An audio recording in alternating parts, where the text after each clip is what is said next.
Bismillahirrahmanirrahim. Assalamualaikum warahmatullahi wabarakatuh.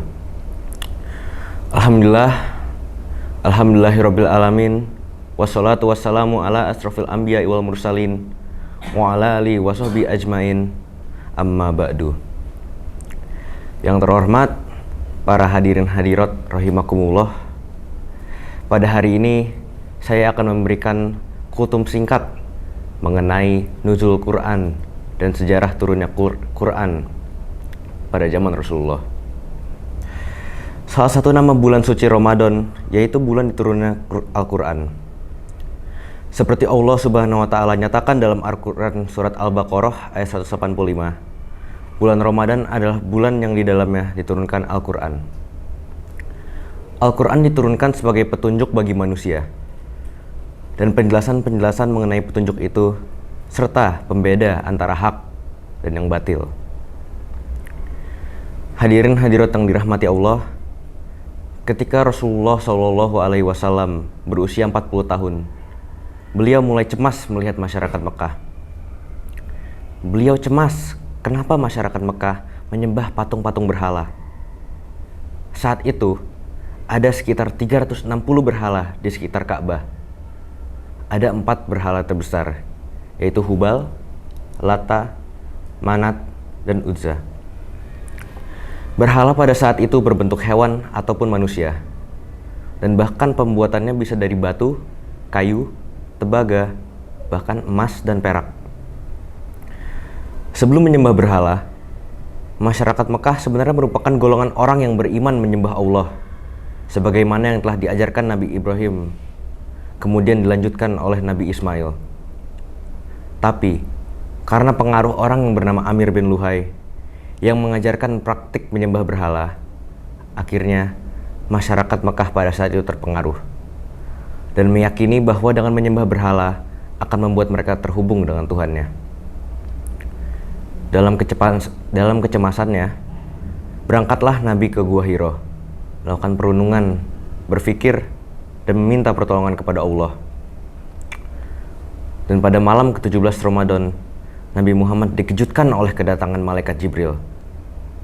Malaikat Jibril memeluknya dan berkata, "Iqra, bacalah." Beliau menjawab, "Ma ana bikan, saya tidak bisa membaca." Peristiwa itu berulang sampai 3 kali. Lalu Malaikat Jibril menyampaikan 5 ayat yang tertuang dalam surah Al-Alaq. Hadirin hadirat yang saya hormati, Nabi Muhammad itu ummi.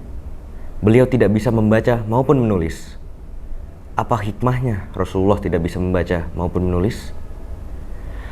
Salah satu hikmahnya adalah menghindarkan fitnah bahwa Quran itu adalah karangan Rasulullah. Karena tidak mungkin orang tidak bisa membaca maupun menulis bisa membuat kitab Al-Quran, sehingga terhindarlah beliau dari fitnah tersebut. Al-Quran seluruhnya merupakan firman Allah Subhanahu wa Ta'ala. Hadirin hadirat yang dirahmati Allah, surah Al-Alaq menjadi penanda diangkatnya Muhammad sebagai nabi dan rasul. Setelah ayat ini, Al-Quran turun secara bertahap. Total, Al-Quran turun selama kurang lebih 23 tahun. Setiap ayat diturunkan menyesuaikan dengan problematika sosial, krisis moral, keagamaan, kisah-kisah para nabi terdahulu, hingga hikmah yang terjadi di masa Nabi. Ayat yang terakhir diturunkan melalui Malaikat Jibril kepada Rasulullah adalah surah Al-Maidah ayat 3. Ayat ini turun sesudah waktu asar pada hari Jumat di Padang Arafah saat musim haji terakhir. Setelah ayat ini turun, Rasulullah pergi dari Mekah ke Madinah untuk mengumpulkan para sahabat. Rasulullah memberikan kabar bahagia bahwa agama Islam telah sempurna dengan turunnya Al-Quran. Ketika para sahabat mendengarnya, mereka pun bergembira seraya berkata, "Agama kita telah sempurna.